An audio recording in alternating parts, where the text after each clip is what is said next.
Stars exist for millions or billions of years before their gases are used up. In that time, they undergo a lot of changes. First, they are born in dusty stellar nebulae.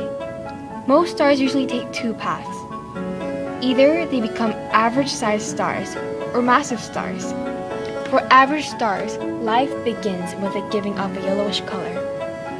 An example of an average-sized star would be our sun. When the star runs out of hydrogen, it turns into a red giant, with a core that gets hotter in the process of shrinking. Its outer layers are much cooler, and thus they expand with a red color, and its outer layers explode away from it. The remaining material is a planetary nebula where planets like our own can be created. In the final stage of an average star's life, only the star's core is left.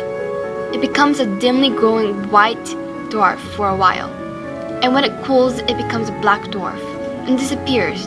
The next life cycle is for the massive stars. They live relatively fast because they burn hydrogen quickly. Then, just like an average star, the massive star will run out of hydrogen and turn into a red supergiant. Its core heats up, and in the super hot core, helium is used up, setting off reactions that create other elements such as nitrogen, oxygen, and even iron.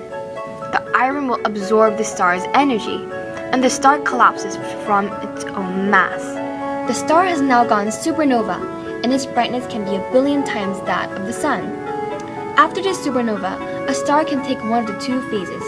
Either it turns into a neutron star or a black hole.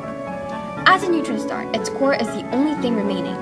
These stars are small, and some are smaller than the US state of Philadelphia, but don't be fooled. With all those neutrons, the star is so dense that a teaspoonful of it would weigh 4,540,000,000 kilograms. When the star goes supernova, its remaining core can be so massive that its own gravity makes it collapse into itself and create a black hole, with gravity so strong that nothing can escape it, not even light. Black holes roam our universe, sucking in anything that crosses their paths.